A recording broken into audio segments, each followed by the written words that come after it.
Conflict and redemption, the cult survivor, who escaped the flames of Jonestown, Minto Sedeti and Toyocho. The promise of paradise. The California sun beat down mercilessly on the cracked pavement of San Francisco's Mission District, as Sarah Martinez clutched her infant daughter closer to her chest. At 23, she had already endured more hardship than most people face in a lifetime. Her husband had left 6 months ago, taking with him not just his presence, but also any semblance of financial security. The eviction notice in her back pocket felt like a death sentence, and the baby formula she couldn't afford seemed as distant as the moon. It was in this moment of absolute desperation that she first heard about the People's Temple. "Sister, you look like you're carrying the weight of the world," said a gentle voice behind her. Sarah turned to see a middle-aged African-American woman with kind eyes and a warm smile. "Sister Johnson, and I want you to know that there's a place where people care about each other, where no one goes hungry, and where children are safe." The woman's words felt like a lifeline thrown to a drowning person. Sister Johnson spoke of a community led by a man named Jim Jones, a preacher who had dedicated his life to racial equality and social justice. She described a place where people of all colors lived together in harmony, where the elderly were respected, and where children received the best education and care. "We have a service tonight," Sister Johnson continued, pressing a small card into Sarah's trembling hand. "Come and see for yourself. Bring little Maria. We have childcare, and there's always a hot meal after service." That evening, Sarah found herself standing outside a modest building in the Fillmore district. The sounds of passionate singing and clapping spilled onto the street, and through the windows she could see a diverse congregation, unlike anything she had experienced in her Catholic upbringing. Black, white, Hispanic, and Asian faces all turned toward a charismatic figure at the front of the room. Jim Jones commanded the space with an energy that was both magnetic and overwhelming. He spoke of a world free from racism and poverty, where the strong protected the weak and where love conquered all. His words painted pictures of a utopian society that seemed too good to be true, yet the faces around Sarah reflected genuine hope and devotion. "We are building something beautiful here," Jones declared, his voice rising with conviction. "A place where the American dream isn't just for the privileged few, but for everyone who believes in justice and equality.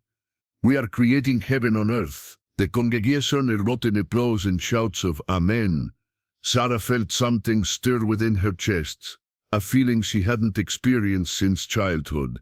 Hope. After the service, Sister Johnson introduced Sarah to other members of the community.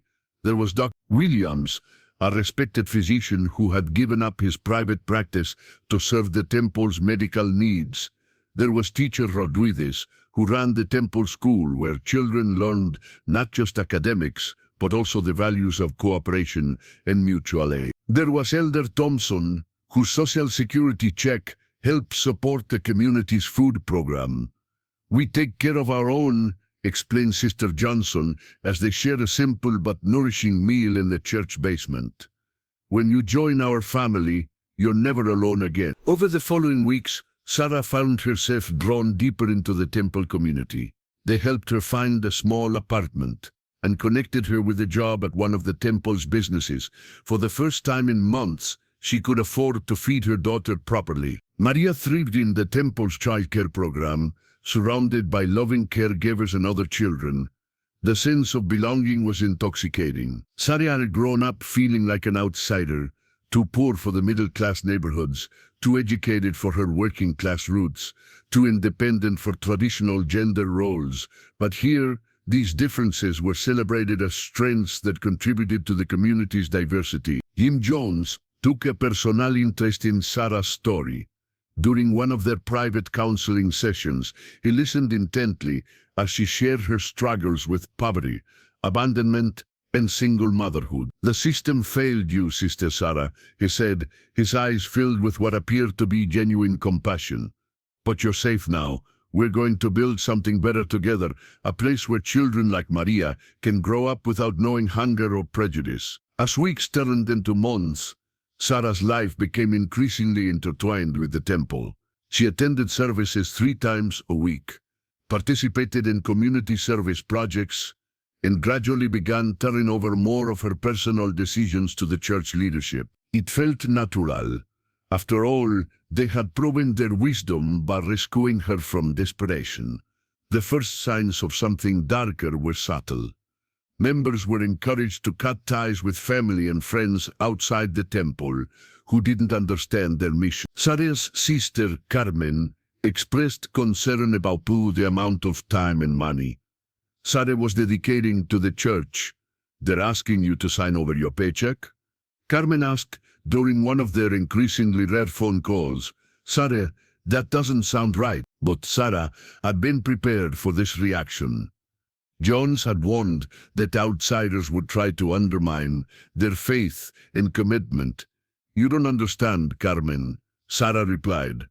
"We're building something revolutionary here. We're creating a world where Maria will never know the kind of suffering I experienced."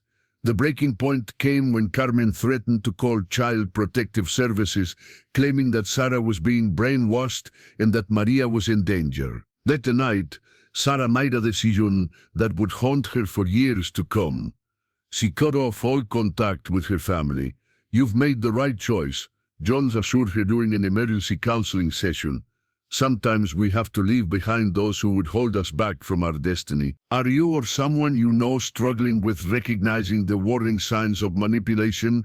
Understanding these red flags could save lives. Keep reading to learn how Sarah's story unfolds and what signs she missed that could have changed everything. By the spring of 1977, Sarah had been living within the People's Temple community for nearly 2 years. What had begun as a refuge from poverty had evolved into something far more controlling and sinister, though the transformation had been so gradual that she barely noticed the chains being forged around her.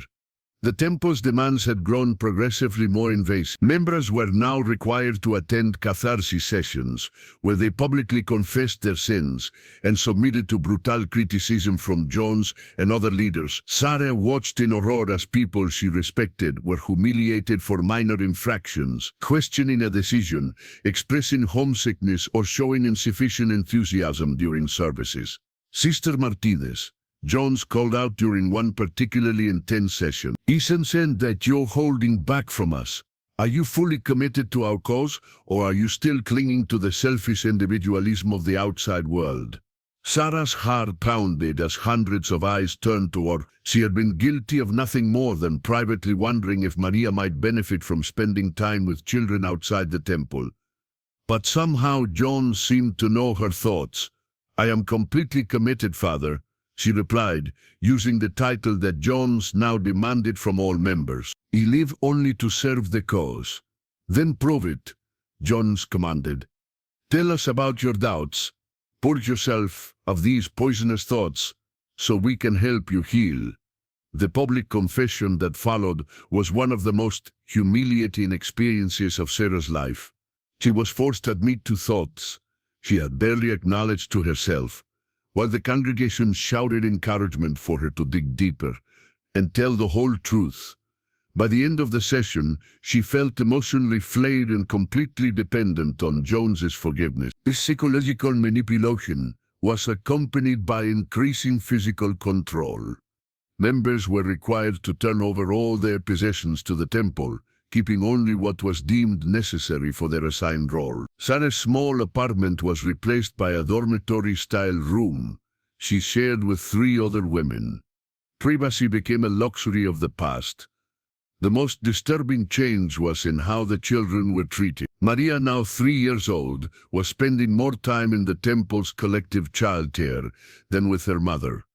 Jones preached that traditional family bonds were selfish and that children belonged to the entire community. Parents were discouraged from showing special affection to their own children, as this was considered a form of biological favoritism that undermined the temple's egalitarian principles. "The nuclear family is a tool of oppression," Jones declared during one of his increasingly frequent and lengthy sermons.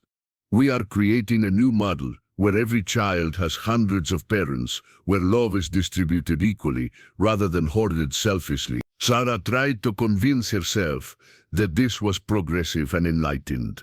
But her maternal instincts screamed in protest when she was forbidden from Conferente Maria during a crying spell, because it would reinforce dependency patterns. The temple's financial practices had also become increasingly questionable.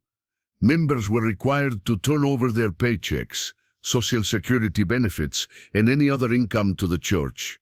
Those who had savings or property were pressured to sign everything over for the good of the community. Sarah watched as elderly members handed over their life savings, trusting that the temple would care for them in their final years. Dr. Williams, the physician who had initially impressed Sarah with his dedication, began showing signs of severe stress and exhaustion. The temple's medical clinic was understaffed and overwhelmed, but Jones refused to allow outside medical care for most conditions. Instead, he claimed to have healing powers and conducted dramatic faith healing sessions that Sarah increasingly suspected were staged. "I've been a doctor for 30 years, Dr. Williams confided to Sarah during a rare private moment. But Father Jones says that traditional medicine is part of the capitalist system designed to keep people dependent. I'm starting to question everything I thought I knew." The most alarming development was Jones's increasing paranoia and erratic behavior. He claimed that the temple was under constant surveillance by government agencies, that former members were plotting against them, and that the outside world was becoming increasingly hostile to their revolutionary message. These claims were used to justify ever stricter security measures and isolation from the outside world. Jones's drug use, which had been carefully hidden from most members, was becoming more obvious. His speeches grew more rambling and incoherent, his mood swings more extreme. He would alternate between grandiose proclamations of his own divinity and paranoid rants about enemies both real and imagined. As the fascist forces are closing in, he would declare during late-night emergency meetings, "They cannot tolerate our success in creating a truly integrated society. They will stop at nothing to destroy us." It was during this period of increasing tension that Jones first began talking seriously about the agricultural project in Guyana. He had been mentioning it for months as a future possibility, but now it was being presented as an urgent necessity. "We have an opportunity to create our perfect society in a place where the forces of oppression cannot reach us," Jones announced during a packed service. "In the jungles of South America, we can build the community we've always dreamed of, free from racism, free from poverty, free from the corruption of capitalist society." The project was called Jonestown, and Jones painted it as a tropical paradise where temple members could live in harmony with nature, while building a model society that would inspire the world. Promotional materials showed happy families working together in gardens, children playing in the sunshine, and elderly members relaxing in comfortable surroundings. Sarah felt a mixture of excitement and apprehension about the prospect. The idea of starting fresh in a new place appealed to her, especially as life in San Francisco had become increasingly claustrophobic. But something about the way Jones presented the move troubled her. It was being framed not as an opportunity but as an escape from imminent danger. "Those who are truly committed to our cause will join us in this new chapter," Jones declared. "Those who hesitate, who cling to the comforts of this corrupt society, will be left behind to face the consequences of their lack of faith." The pressure to volunteer for Guyana was intense. Members who expressed reluctance were subjected to additional criticism sessions and accused of lacking revolutionary commitment. Sarah found herself caught between her growing unease about the temple's direction and her fear of being abandoned by the only community she had known for years. The decision was made for her when Jones announced that all families with young children would be among the first to relocate to Jonestown. "The children are our future," he explained. "They must be protected from the corrupting influences of this dying society." As Sarah packed the few possessions she was allowed to take, She tried to push down the voice in her head that whispered warnings. She told herself that her doubts were just fear of change, that Jones had never steered them wrong before, that this was an opportunity for Maria to grow up in paradise. The warning signs were all there, but psychological manipulation made them nearly impossible to see. If you're concerned about someone you know who might be in a similar situation, don't wait. Understanding how to help could make all the difference. Continue reading to see how Sarah's journey takes a terrifying turn. The immediate of Jonestown, Guyana, hit Sarah like a physical blow as she stepped off the plane in August 9. After the long journey from San Francisco, she felt disoriented and exhausted, but Maria seemed fascinated by the new sights and sounds around them. The little girl pointed excitedly at the colorful birds and unfamiliar vegetation visible from the airport. "Welcome to our new home, Sister Martinez," said Brother Patterson, one of Jones's trusted lieutenants who had been sent to escort the new arrivals. His smile was warm, but Sarah noticed how his eyes constantly scanned the area, as if watching for potential threats. The group of 43 temple members who had made this journey together were loaded onto a rickety bus for the 6-hour drive to Jonestown. As they left Jonestown behind and ventured deeper into the Guyanese interior, Sarah watched the landscape transform from urban sprawl to dense jungle. The road grew progressively worse, eventually becoming little more than a dirt track that the bus navigated with difficulty. "Father Jones has chosen this location carefully," Brother Patterson explained, over the engine's laboring. "We are far from the corrupting influences of civilization, free to build our perfect society without interference." But as the hours passed and the jungle grew thicker around them, Sarah began to feel less like they were traveling toward paradise and more like they were being swallowed by the wilderness. The isolation that had been presented as a blessing now felt ominous. When they finally arrived at Jonestown after dark, Sarah's first impression was one of organized chaos. The settlement was larger than she had expected, with dozens of buildings arranged around a central pavilion. Electric lights powered by generators cast harsh shadows, and the sounds of construction work continued even at this late hour. "We work around the clock here," explained Sister Davis, who had been assigned as Sarah's orientation guide. "There's so much to build, so much to accomplish. Father John says that idle hands are the devil's playground." Sarah and Maria were assigned to a dormitory building that housed 12 other women and their children.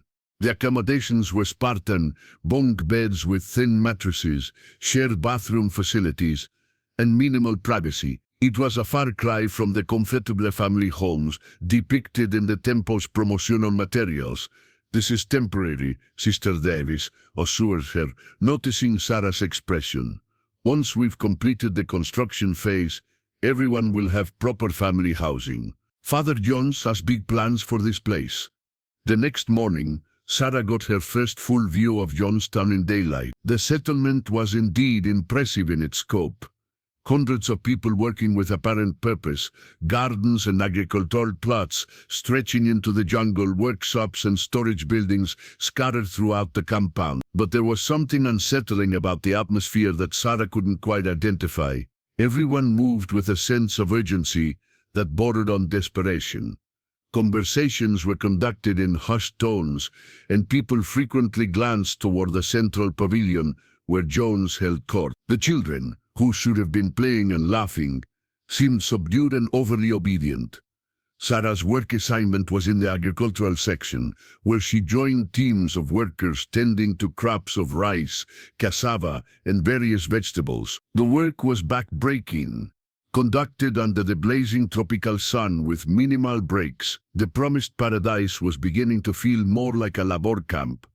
"You'll get used to it," said Brother Martinez, no relation despite the shared surname, who had been at Jonestown for 6 months. "The first few weeks are always the hardest. But remember why we're here. We're building something that will change the world." The daily routine was rigidly structured. Work began at dawn and continued until late afternoon, with brief breaks for meals. Evenings were devoted to mandatory meetings in the central pavilion, where Jones would deliver lengthy speeches about their progress and the threats they faced from the outside world. Jones himself seemed different in this jungle setting. The charismatic preacher who had inspired Sarah in San Francisco had been replaced by someone more authoritarian and paranoid. His speeches were increasingly focused on the enemies who were supposedly plotting against them: the CIA, defectors from the temple, racist government officials, and capitalist forces that couldn't tolerate their success. "They are watching us," Jones would declare, his voice echoing through the pavilion. "Satellites monitor our every move. Spies infiltrate our ranks. But we are safe here, protected by the jungle and by our unity. As long as we remain loyal to each other and to our cause, no force on earth can destroy what we built."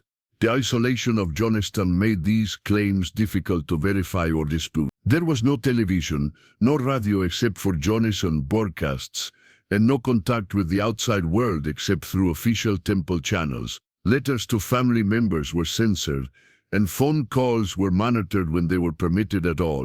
Sarah's growing unease was compounded by her concerns about Maria's well-being. The little girl was spending most of her time in the communal childcare facility, where discipline was strict and individual attention was minimal. The children were being taught to view Jones as their true father and to report any negative comments they heard from adults. "Mama, why don't you smile anymore?" Maria asked one evening, as Sarah tucked her into the narrow bunk they shared. "Sister Johnson says that people who don't smile enough aren't happy to be in paradise." The question pierced Sarah's heart. She realized that she had been walking around in a state of barely controlled anxiety for weeks, trying to convince herself that her doubts were unfounded while her instincts screamed that something was terribly wrong. The breaking point came during a white night, one of Jones's emergency drills that could be called at any hour. The entire community would be awakened by sirens and ordered to assemble in the pavilion for what Jones claimed were practice sessions for potential attacks by outside forces. During this particular white night, Jones announced that they had received intelligence about an imminent invasion by Guyanese military forces backed by the CIA. The community would need to prepare for the ultimate sacrifice to avoid being captured and tortured by their enemies. "Death is not our enemy," Jones declared, his voice carrying across the silent crowd. "Death is our friend when the alternative is betraying everything we believe in. We have practiced for this moment, and we are ready to choose dignity over degradation." Sarah watched in horror as several community members stood up to declare their readiness to die rather than be taken alive. These were people she had known and respected, now speaking about death with an enthusiasm that chilled her to the bone. As the white night continued into the early morning hours, Sarah made a decision that would save her life and her daughters. She began to plan their escape. The opportunity came 3 weeks later when she was assigned to a work detail that took her close to the jungle perimeter. While the other workers were focused on their tasks, Sarah carefully noted the paths and landmarks that might lead back to the main road. She began hoarding small amounts of food and water, hiding them in locations she could access quickly. The most difficult part was keeping her plans secret while maintaining the appearance of a loyal community member. She forced herself to smile during meetings, to nod enthusiastically during Jones's speeches, and to participate in the collective criticism of members who showed signs of doubt or rebellion. Sarah's situation was becoming desperate, but she was beginning to see the truth. If you're worried about someone who might be trapped in a similar situation, recognizing these warning signs is crucial. Keep reading to discover how Sarah planned her dangerous escape and what happened to those who stayed behind. October 2078 brought an escalation in the paranoia and control that had been steadily building in Jonestown. Sarah noticed that the armored guards who had always been present at the settlement's perimeter had increased in number and were now carrying more sophisticated weapons. The explanation given was that they were protecting the community from increasing threats. But Sarah couldn't shake the feeling that the guns were pointed as much inward as outward.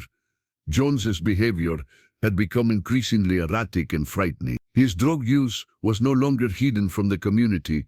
He openly consumed pills and alcohol during his speeches, claiming they were necessary medications for his various ailments. His paranoid rants had grown longer and more incoherent, often lasting through the night and leaving the entire community exhausted and on edge. "The enemies are closing in," he would declare during these marathon sessions. "They cannot tolerate our success in creating a truly equal society. They will stop at nothing to destroy us, to separate our families, to drag our children back into the racist, capitalist hell." The white nights had become more frequent and more in what had once been presented as emergency drills were now explicitly described as rehearsals for revolutionary suicide, a concept that Jones claimed was the ultimate expression of their commitment to their principles. During these sessions, Jones would have members practice drinking a bitter-tasting liquid that he claimed was poison, though it was later revealed to be harmless. The ritual was designed to normalize the idea of mass suicide, and to identify anyone who might resist when the time came for the real thing. Sarah participated in these drills with growing horror, forcing herself to drink the liquid while her mind raced with escape plans. She watched as community members, people she had known and trusted, spoke passionately about their willingness to die rather than be captured by their enemies. The most disturbing part was seeing how many of them seemed to genuinely believe that death was preferable to returning to the outside world. "We have created something beautiful here," declared Sister Johnson during one of these sessions. "If we cannot preserve it, then we must ensure that our enemies cannot destroy it. Our children deserve to die free rather than live as slaves." The mention of children dying sent a chill through Sarah's heart. She looked around the pavilion, at the dozens of young faces, some as young as Maria's 3 years, others teenagers who had grown up in the temple. The idea that these innocent lives might be sacrificed for Jones's twisted ideology filled her with a rage that she struggled to contain. Her escape planning had become more detailed and urgent.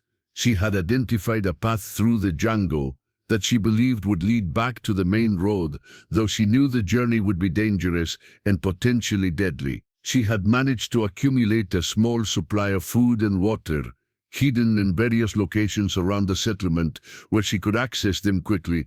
The most challenging aspect was planning Maria's escape without arousing suspicion. The children were closely monitored, and any unusual behavior was quickly reported to the leadership. Sarah began preparing her daughter gradually, telling her stories about adventures in the jungle and teaching her to be very quiet when playing hide-and-seek. "Mama, are we going to play a special game soon?" Maria asked one evening, her young mind picking up on the tension that Sarah tried to hide. "Maybe, sweetheart," Sarah replied, forcing a smile. "But if we do, it will be very important that you listen carefully and do exactly what Mama tells you, okay?" The opportunity Sarah had been waiting for came in mid-November when she was assigned to a work detail that would take her to the settlement's edge to collect medicinal plants. It was a task that typically took several hours and would give her the cover she needed to begin their escape. But as she prepared to put her plan into action, an event occurred that would change everything and make escape infinitely more difficult. Concoctionman Leo Ryan arrived in Guyana. Brian, a Democratic representative from California, had been investigating the People's Temple for months, following complaints from concerned relatives of temple members. Despite Jones's attempts to prevent the visit, Brian had managed to obtain permission from the Guyanese government to visit Jonestown and speak with community members. The news of Ryan's impending arrival sent Jones into a frenzy of preparation and paranoia. The entire community was mobilized to present Jonestown in the best possible light. Buildings were hastily painted, gardens were manicured, and community members were coached on what to say to the visiting congressman. "This is our moment to show the world what we've accomplished," Jones announced during an emergency meeting. "But we must be careful. Ryan is not our friend. He comes here as an agent of our enemies, seeking to find fault with our paradise." Sarah watched the preparations with a mixture of hope and terror. Part of her saw Ryan's visit as a potential rescue. Surely a U.S. congressman would be able to see through Jones's facade and recognize the dangerous situation the community was in. But she also feared what Jones might do if he felt cornered or exposed. The day of Ryan's visit, November 17, 1978, dawned with an atmosphere of barely controlled tension. Community members had been assigned specific roles to play. Some would demonstrate their agricultural techniques, others would showcase the school and medical facilities, and a select few would speak about how happy and fulfilled they were in Jonestown. Sadia was not chosen to interact directly with Ryan, which was probably fortunate given her state of mind.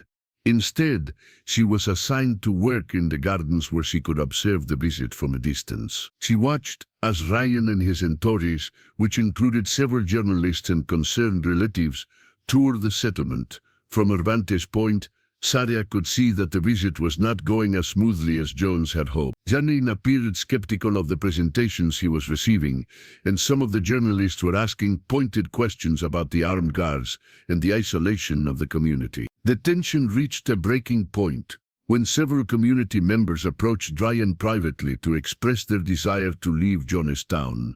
Sarah watched in amazement as people she had thought were completely committed to Jones's vision suddenly found the courage to ask for help, escaping. Jones's reaction was swift and terrifying.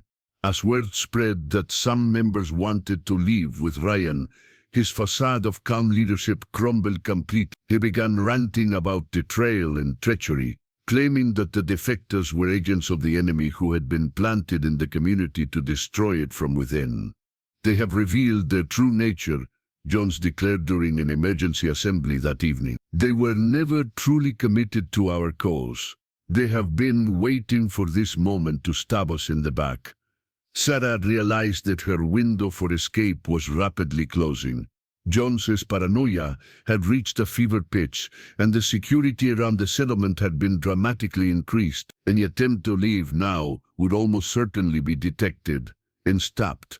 As Ryan prepared to depart the next morning with the defectors who had asked for his help, Sarah made a desperate decision. She would try to approach the congressman's party and ask for help, even though it would mean exposing herself and Maria to immediate danger.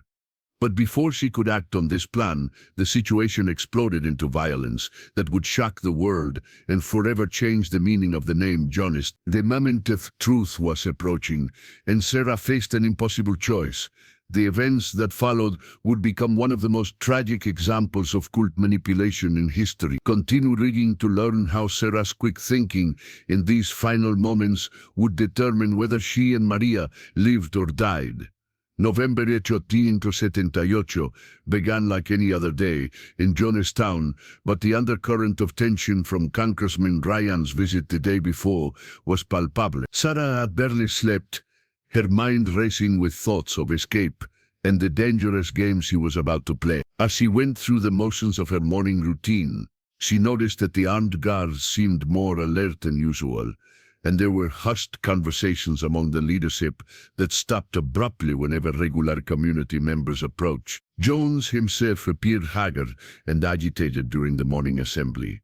His usual grandiose demeanor had been replaced by something more desperate and unpredictable. He spoke in rambling sentences about loyalty and betrayal, his eyes darting around the crowd as if searching for hidden enemies among his followers. "Last night we were visited by agents of destruction," he declared, his voice carrying across the pavilion. "They came here disguised as concerned relatives and government officials, but their true purpose was to tear apart our family, to steal our children, to destroy everything we've built together." Sarah felt her heart pounding as she listened to Jones's increasingly unhinged rhetoric. She had positioned herself near the back of the crowd, with Maria close beside her, ready to move quickly if an opportunity presented itself. The little girl seemed to sense the tension in the air and stayed unusually close to her mother. The morning work assignments proceeded as normal, but Sarah noticed that several of the community members who had expressed interest in leaving with Ryan were nowhere to be seen. When she quietly asked Sister Davis about their whereabouts, she was told they were receiving special counseling to help them overcome their momentary confusion. Around midday, word spread through the settlement that Ryan and his party were preparing to leave for the airstrip. Sarah felt a surge of desperate hope. If she could somehow get to the airstrip, Perhaps she could still escape with her daughter. But as she began to formulate a plan, she noticed that the guards had been positioned to prevent anyone from leaving their assigned work area. It was then that she overheard a conversation between two of Jones's lieutenants that chilled her to the bone. "Father says we may need to implement the final solution today," one of them whispered. "The congressman's visit has compromised our security. We can't risk having our enemies learn about our defensive capabilities." Sarah realized with horrifying clarity that final solution was Jones's euphemism for the mass suicide that had been rehearsed so many times during the White Nights. The bitter liquid that had been harmless during the practice sessions would be replaced with something lethal, and the entire community would be expected to drink it willingly.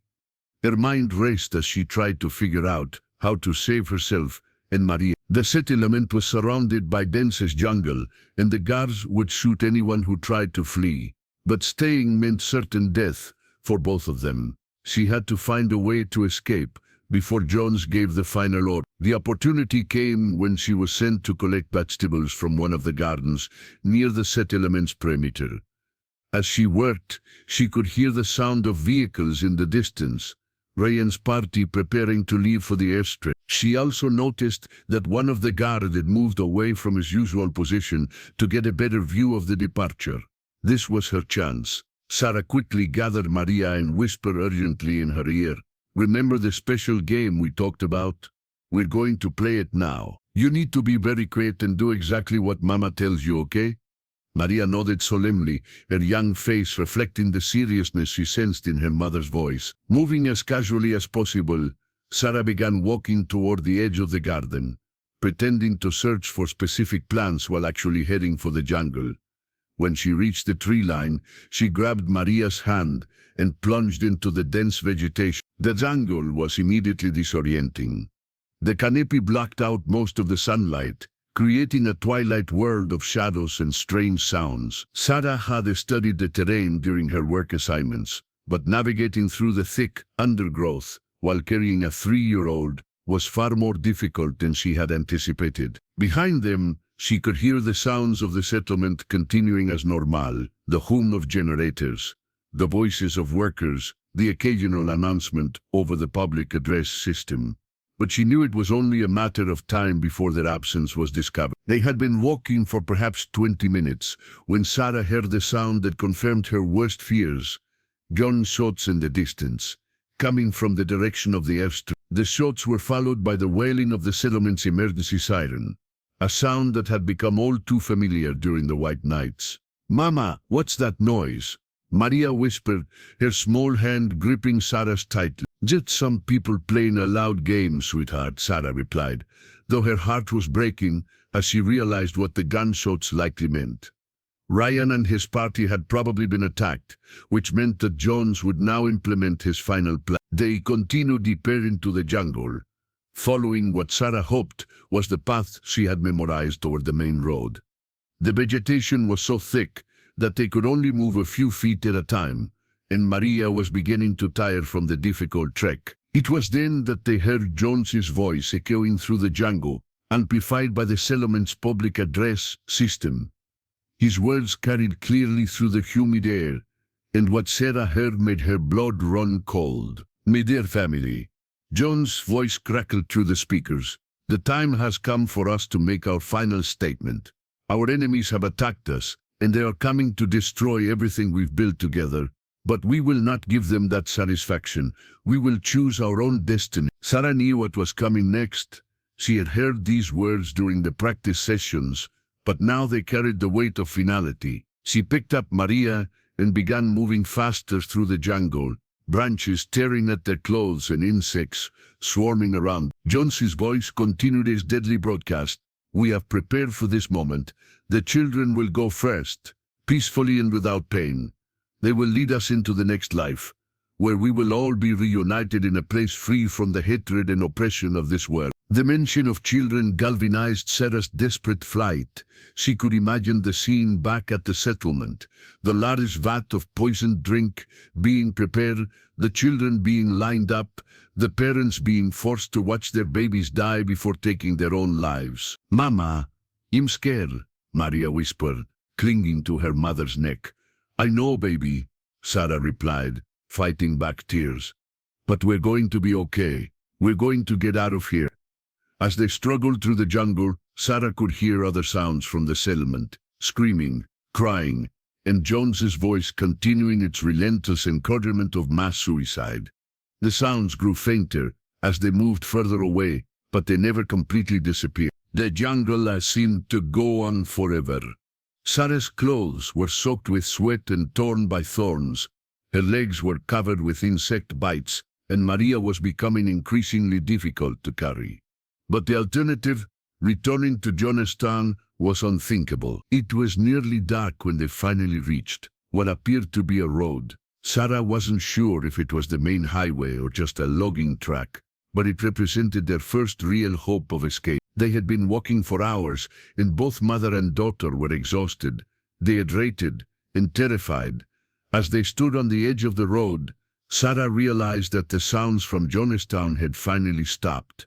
The jungle was quiet except for the natural sounds of insects and night birds. She didn't know if the silence meant that Jones's plan had been completed or if the public address system had simply been turned off. But either way, it felt ominous. They began walking along the road, hoping to find help or at least get further away from the settlement. Maria was too tired to walk on her own, so Sarah carried her despite her own exhaustion. Every shadow seemed to hide potential threats, and every sound made her jump.